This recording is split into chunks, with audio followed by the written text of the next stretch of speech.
Est-ce que vous attendez quelque chose de particulier de ce rassemblement? Alors moi j'ai fait des revendications très claires. J'exige qu'une enquête interne soit ouverte au sein de l'administration. La première plainte que j'ai faite, elle était en tant que victime. C'est touchant de savoir qu'aujourd'hui, les questions qui touchent à la dignité des femmes, à la justice, au droit au respect, en vérité, de ne pas être emmerdé ni physiquement, ni mentalement, ni moralement, ni psychologiquement, ça fait écho en fait. Ça fait écho au récit d'autres femmes. Et donc si on est aussi nombreux...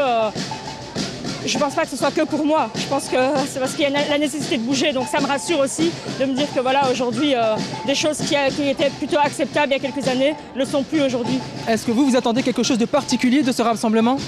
Alors moi, j'ai fait des revendications très claires. J'exige qu'une enquête interne soit ouverte au sein de l'administration. La première plainte que j'ai faite, elle était en tant que victime. Elle va suivre son cours. Elle est dans les mains de la justice. Si un jour il m'envoie un accusé de réception de ma plainte, donc c'est le parquet qui va s'en saisir.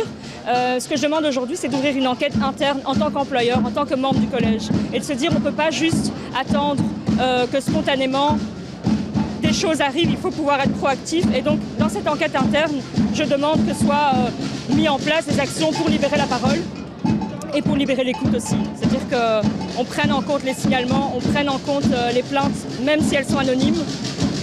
Voilà. Et bien sûr, je demande que mon collègue soit écarté le temps de cette enquête qui, pour moi, est nécessaire. Justement, cette enquête, est-ce que vous avez fait la demande de cette enquête auprès de la commune? Comment est-ce que la commune a pris cette enquête? Eh bien, juste avant la manifestation, on a eu des contacts avec Cécile Jeudonne et j'ai des raisons de croire qu'il y a des ouvertures plutôt positives. Donc maintenant, voilà, on va voir concrètement comment est-ce qu'on peut avancer ensemble. Je rappelle que ce n'est pas moi qui demande et qui attend. Je suis aussi partie prenante et je suis complètement disponible pour réfléchir ensemble parce que c'est un problème de société. Il n'y a personne qui a la solution. Mais donc ce que moi je dis, c'est réfléchissons ensemble.